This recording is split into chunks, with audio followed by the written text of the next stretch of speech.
Welcome to Two Truths, where we explore controversial topics in philosophy, religion, and history from at least two different perspectives. I'm Dr. Darren Yamarino, and today we're going to be looking at the Nazca biomorphic geoglyphs and the Nazca Lines. Our primary focus is going to be trying to figure out what the purpose actually was for both the geoglyphs, the biomorphic geoglyphs, and the Nazca Lines. So why don't we start there? They're not the same thing. That is a big problem that you'll find in a lot of videos and even in the literature. It's been pretty much definitively shown in the 90s through archaeological research that the Nazca Lines are much later. And by lines, we mean just that. Straight, long lines going crisscross all over the place, right? On this sort of desert coastal floor, right? They truly are all over the place. And they seem to go nowhere. Right? Some might go for, 50 yards or something like that, but others are going miles. And it is quite the enigma. Especially because some of these straight lines will go right through or connect up to the much, much more famous images, say of a monkey, a spider, a condor, a hummingbird. Huge images of these biomorphic geoglyphs. That's what we really want to try to figure out, because that's really the key here. Is there a connection between the lines and the biomorphic geoglyphs? Maybe. And by all means, we could debate that in the comments. However, I think we need to look deeper into what we can figure out concerning the biomorphic geoglyphs, which obviously the local people put a lot of time into, more so than even just the straight lines. Okay? Now, we got to look at some prior theories just so we can see, the evolution of all of this research. And we'd have to start in the 1920s and 30s because that's when they're first discovered. I mean, think about it. You pretty much need airplanes to really see them clearly. These things are massive. We're talking like football field size images that have been carved out on this desert floor. Now, it is possible to see them. It's not like it's impossible to see any element of it from the local geography, but you can't get the full picture unless you're really kind of up above. Now, the original people that brought forth kind of like the first academic account of what was going on is going to be the guy Paul Kossak. He enlists a helper, Maria Reicha, who will be a big name in the more modern history of Nazca research, because she kind of stays there for 40 plus years and is very close with a lot of the descendants and local people. And so her viewpoint and Paul Kossak's, and she basically takes his, is pushed very heavily. The view that they had seemed to make good sense. It was that all of these things have to do with astronomy, right? It's all star-based. Now, when dealing with ancient large-scale sites, that has kind of proven to be a smart place, right? to start. So whether it's Stonehenge or some other megalithic site, in Malta or in other parts of the Near East, they do seem to have a lot of astronomical alignments to something like a solstice, right? The trouble is, Paul Kossak claimed that he saw a couple of the lines on key days, astronomical events, like lining up with the setting sun. But there are lines everywhere. Like they're going in all directions. So for one thing, just by pure chance, you'd probably have some stuff that would like line up. But still, it's a good starting point. It's a good theory.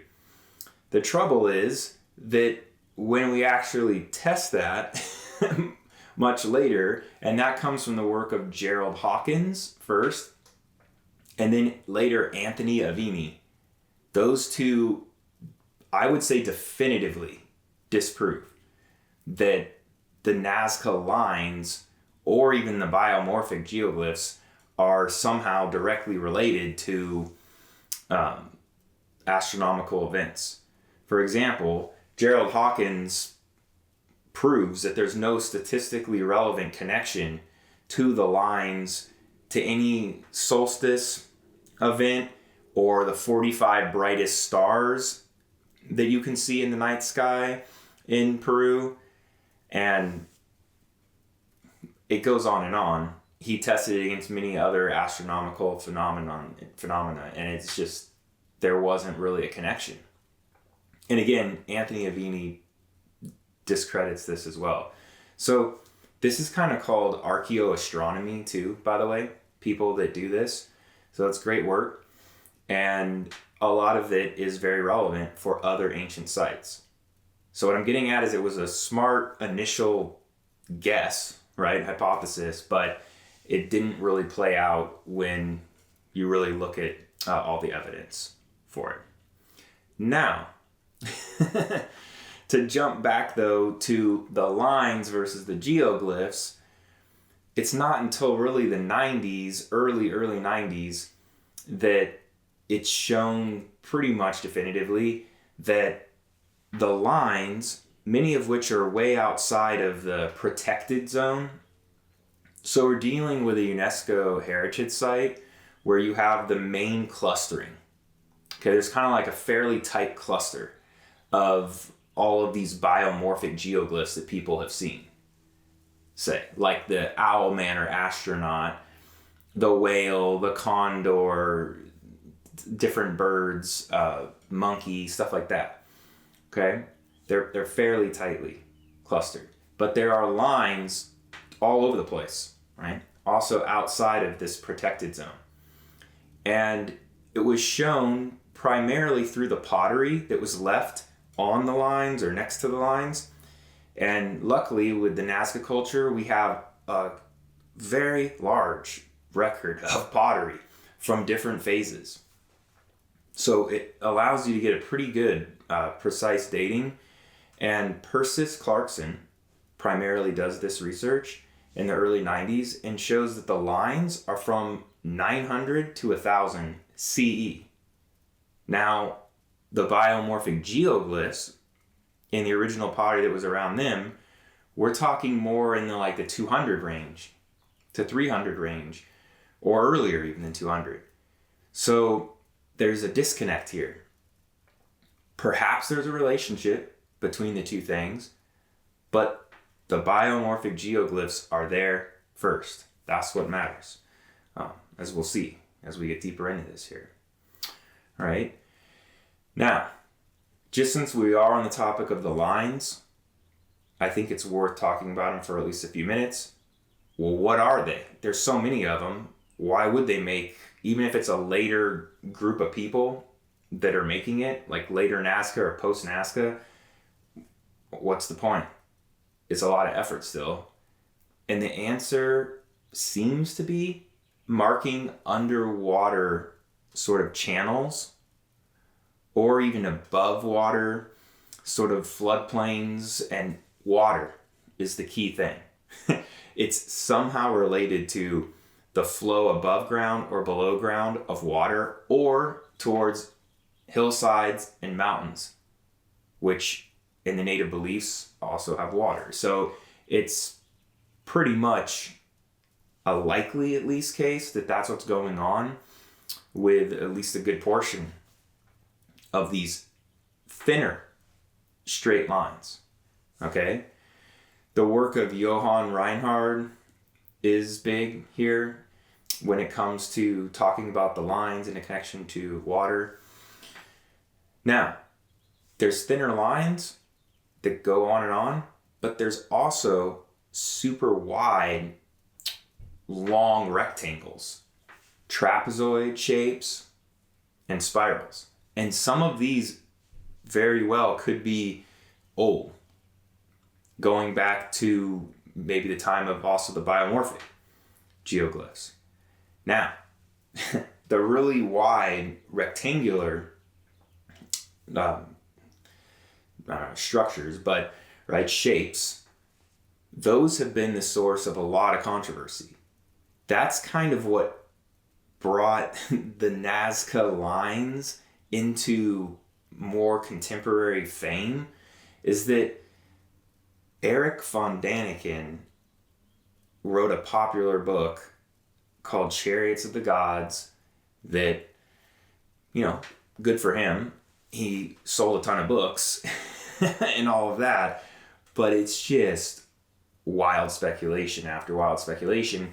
And really, this is what kicked off the ancient alien, I feel like, hypothesis on a larger scale that then was picked up in the, I guess, early 2000s and on the History Channel and other places, right?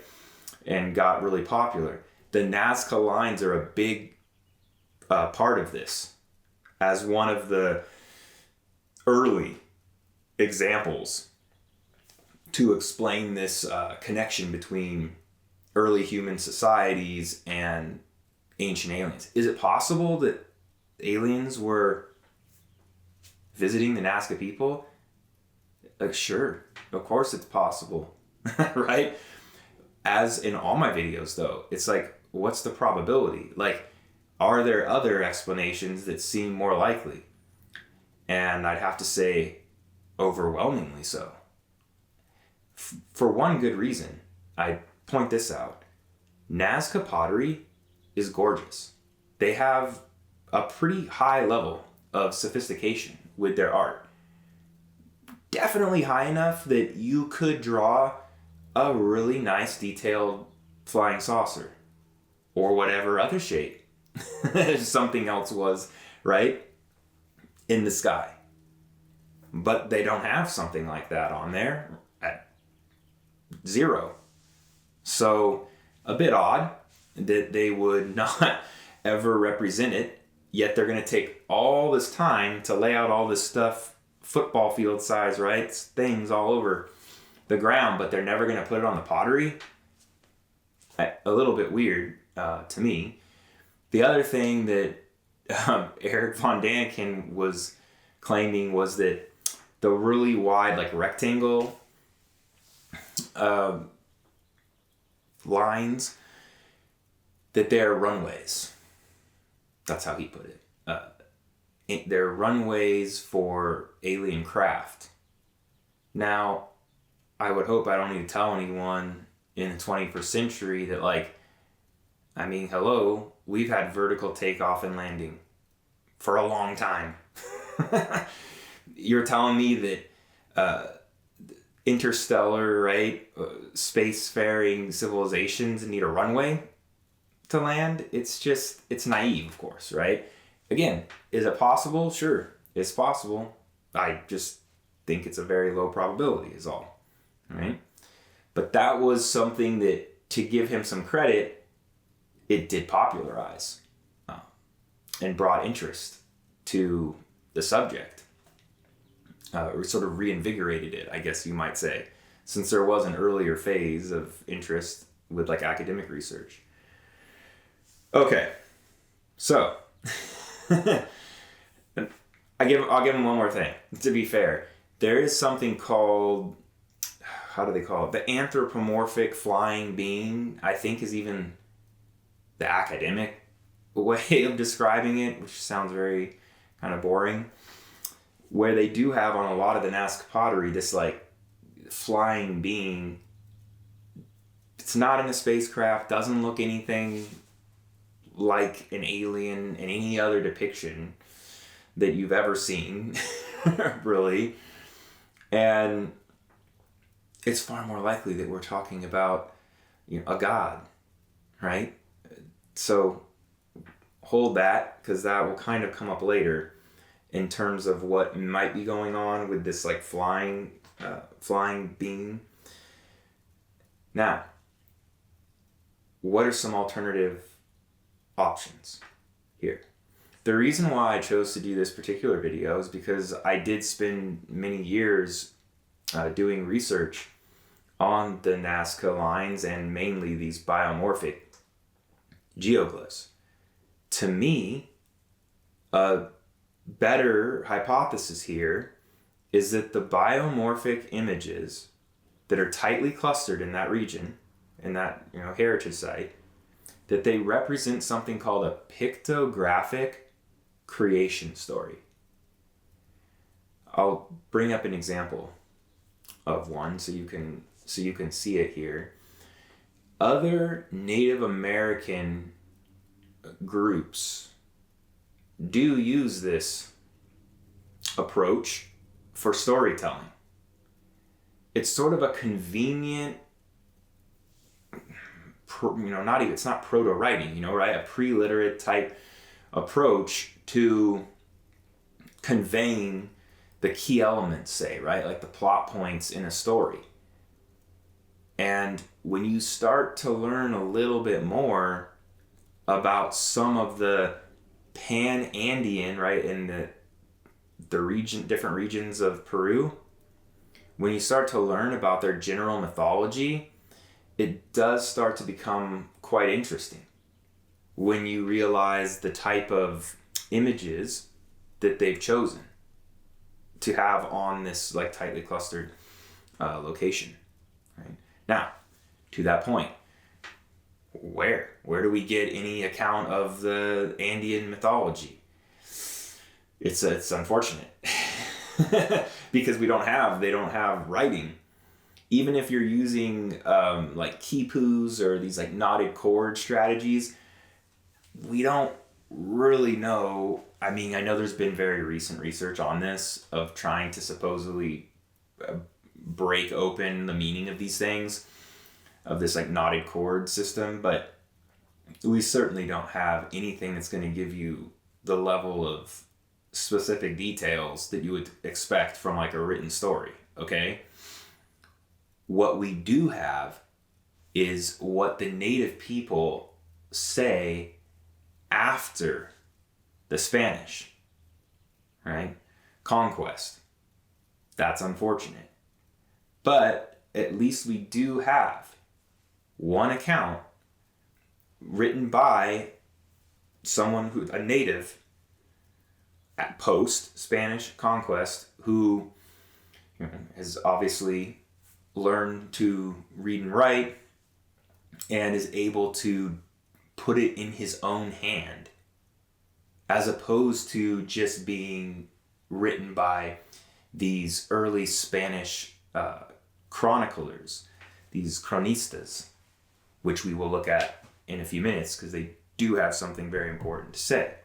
But I think we should start with reading something from what the locals say about what's going on. Now, this text, forgive me if I mispronounce it, Huarocheri manuscript, okay, written by Tomas. I don't think there's any other specific information about who exactly he was, but I have some quotes.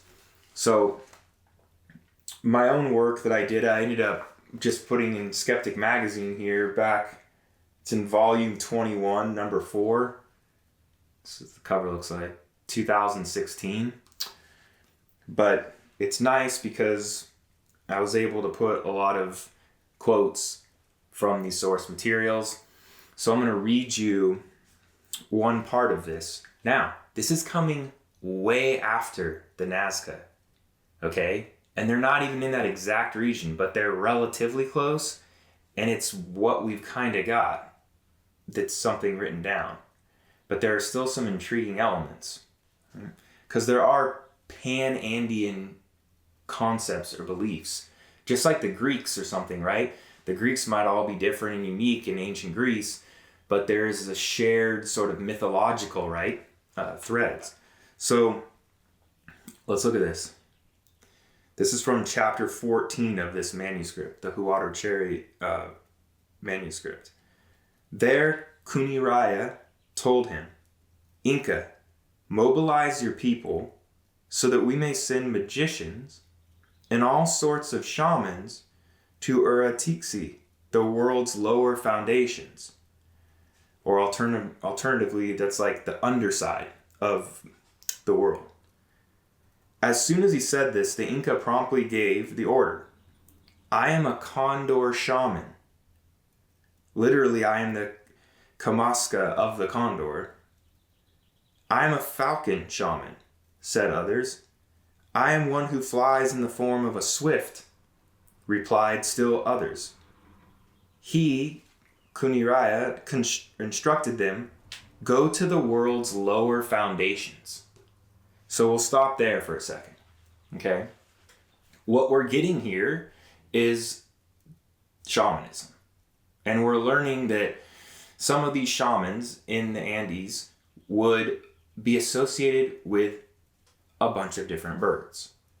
Now, when we go back to Nazca, there are a bunch of different massive birds, including condors, right? Which are mentioned here, okay? Falcons, swifts, they have a lot of these birds.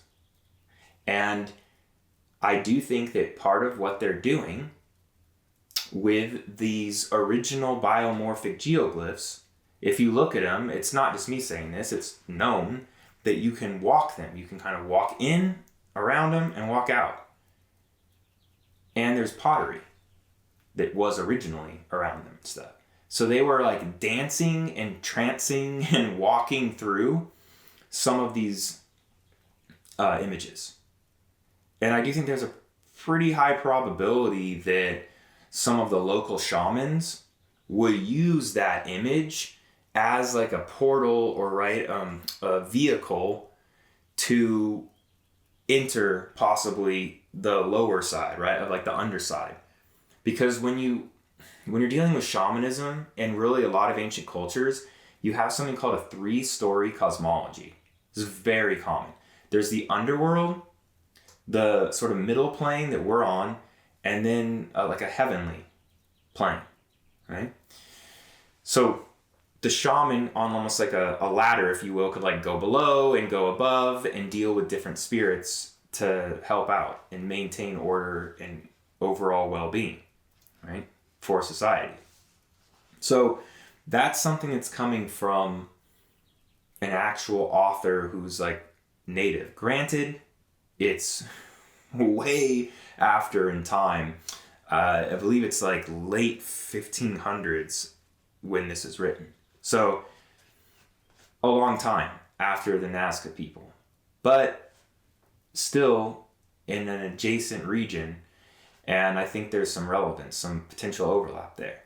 Now, if we want to get into what I think is a much better and closer to the Nazca, oddly enough, we do need to look at what the first Spanish sort of chroniclers, there's cronistas that came across and were responsible partially for recording some of the local native beliefs and mythology.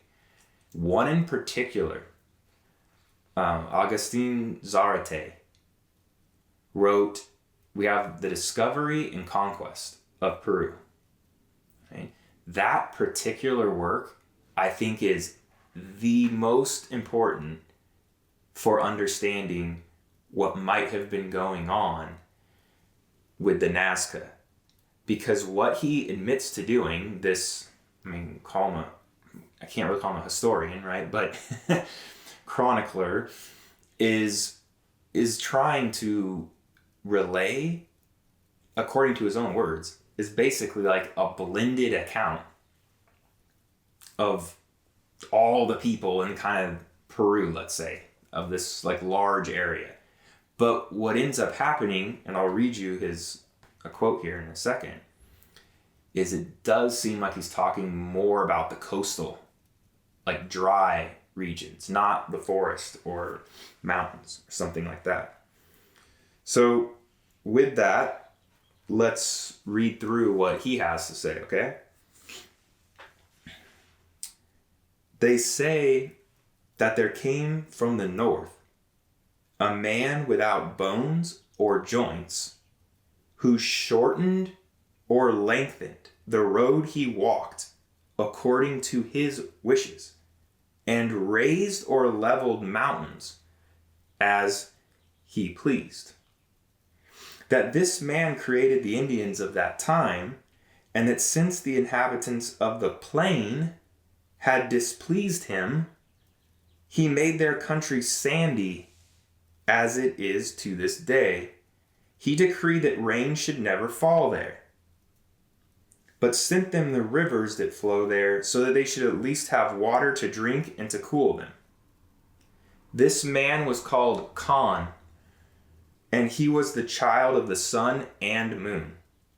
They considered him a god and worshipped him. And they say that to the people he created, he gave the grasses and wild fruit for their nourishment. Afterwards, there came another man from the south with more power than the first. He was called Pachacamac, which means creator. And he was also the child of the sun and the moon. On his arrival, Khan disappeared, leaving the men who he had made without a leader or protector. Pachacamac then changed them into monkeys, cats, bears, lions, parrots, and other birds of the country. Then Pachacamac created the Indians of today and taught them how to till the earth and grow crops. They considered Pachacamac a god, and all the princes of the land wished to be buried when they die in the place which took its name from him, because he dwelt there, and which lies 4 leagues from Los Reyes. The Indians say that Pachacamac lived there for many centuries, up to the time when the Christians came to Peru, but he has not appeared since. Fascinating account there that I bet few, if any of you, really ever heard that. I don't hear people ever bringing it up. But there we have a sort of blended account of what people supposedly believe about their deep history in that region. And that's kind of the best we've got. So we have to try and do with it what we can. Okay? The key events there, as I see them, are you've got Khan as a god and Pachacamac. Perhaps 2 sides of the same coin. One representing maybe like the visible works, and then one like almost the underside of the world, or like the invisible works. And we've got an earlier race of beings, of humans, who are transformed into all these different types of animals, many of which are the ones on the ground in the protected zone, right? These Nazca biomorphic geoglyphs. So what I'm getting at is that what could be happening is that you have an ancestor veneration or worship going on. You also have a retelling of the creation story itself, which is important because remembering that and maybe even walking them annually or something could allow the people to, learn this whole story and the key events, and about a former, era of human beings that were destroyed. So I genuinely think that the locals were in awe, but also fear of being destroyed and wiped out. I mean, hey, you're in a drought type area to begin with, so you better appease the gods, or at least the top god, right? So that you will have sustenance. So I think that's like a lot of the keys, basically, as to what was really going on there. And I think a little piece of further maybe supporting evidence here is that you can walk these, right? I said you can, like a shaman could walk through them and possibly even connect to the ancestors, right? Or to just the wildlife, if you want to view it more as like just a bird, possibly a vehicle to the underworld. All that stuff could be done. So it could be like a multi-purpose, like multi-use situation by having these images laid out. But maybe one of the most famous of all is that there's something called and I hate the name of it, has different names. The Owl Man, that's fine. But the Astronaut, unfortunately, is what it's called by many. And it has this kind of almost, I'll bring up the image here, like almost childlike looking, roundish kind of figure. And not surprisingly, these earlier people like Eric von Daniken are like, hey, there it is. There's a piece of evidence for whatever, for aliens or something like that. But it's much more likely that this is just a representation of Khan, or one of these gods, high god, creator god. Because you've got that, and then very close to it, you have a whale, like a killer whale. And the killer whale is very important in relationship to all of this like underworld and the sun and its motion going underneath the world and stuff like this. So you have these two important images very tightly clustered that relate to creation and creators, basically. Khan, Pachacamac, possibly portrayed right next to one another. Now, Khan is on a hillside too, at an angle. It's not flat. The astronaut, Owlman, is on an angle on this hillside. You cannot walk it, which I think is another piece of potential evidence. It's like you can walk through a lot of these other ones, but you cannot walk through this one. Or you can't walk in and out of it type of thing.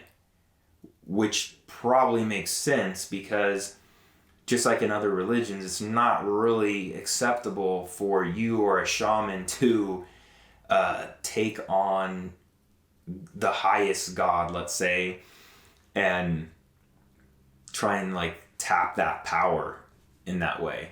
So, another interesting little tidbit there. Very recently, in the last couple years, through drones and through aerial surveys, they have found a lot more of these what seem like more creator type deity images kind of all over the general region outside of this main protected zone that we're primarily focused on. So clearly like an important type of figure. Now,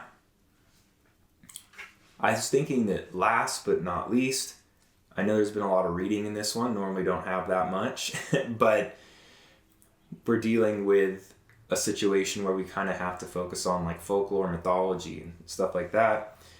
I wanted to finish today by reading to you my reconstruction of what could have been their like creation story. Now, of course, this is a work of fiction here, right?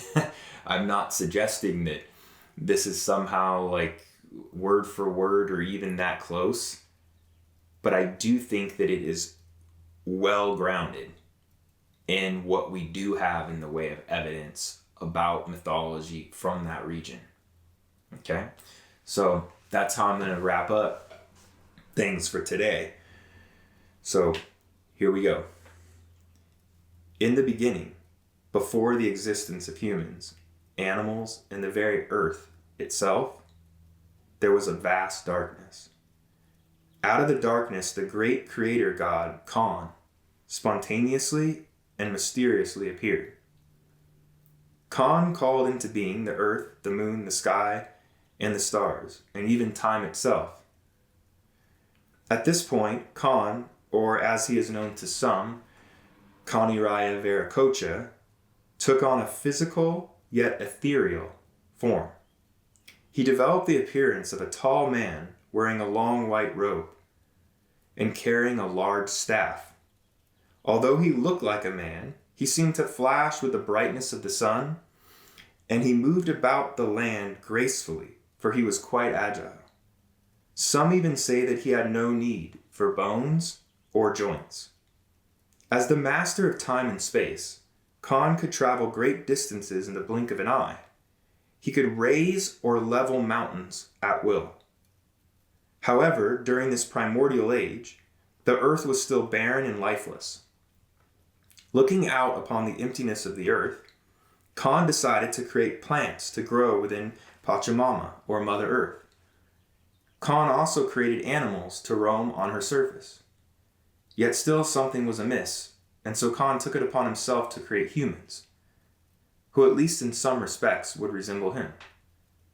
For reasons that remain unclear, this first race of humans failed to appreciate the works of Khan, his generosity, his power. And so he made them suffer with a great drought. Khan came down from the north and took away the rain and the abundance of Mother Earth, leaving nothing but sand and sporadic river floods to provide for the sustenance of the people. Somewhat later, another god arrived on the scene, this time from the south. This god was called Pachacamac. He was an ancient god like Khan, but he was invisible, whereas Khan was visible. Pachacamac was the god of things unseen, the darkness, the enigmatic, and the ocean depths. The people recognized the characteristics of Pachacamac in the killer whale, because the killer whale is both black and white, and thus resembles the boundary between things seen and unseen. The killer whale is also terribly powerful and lives in the ocean depths. Out of nowhere, the killer whale appears and demands blood. Supposedly, he can even carry the sun on its nighttime journey through the underworld. Regardless of Pachacamac's true form, when the darkness of Pachacamac came, Khan suddenly disappeared.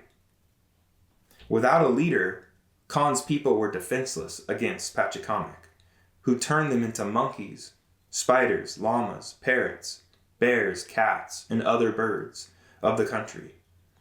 After the transformation of the first race of man, Pachacamac created the Indians of today and taught them how to cultivate crops. Although he is honored as a powerful god, the people know that Pachacamac's time is limited and that he must share the cosmos with Khan. As one arrives, the other always leaves. Soon, Khan will awaken and once again fly over the lands. The sun will rise, ice will melt, and water will flow, and the rivers will spill their bounty across the plains. However, the neatly ordered rhythms of nature come at a price. The people must dance their dances, walk their sacred lines. They must make sacrifices. Most importantly, the people must remember their origins, their gods. They must never forget the great visible works of Khan and the hidden and invisible ways of Pachacamac. So there you have it, a possible reconstruction of some of the ideas or central points that might have been relevant to the Nazca people, right?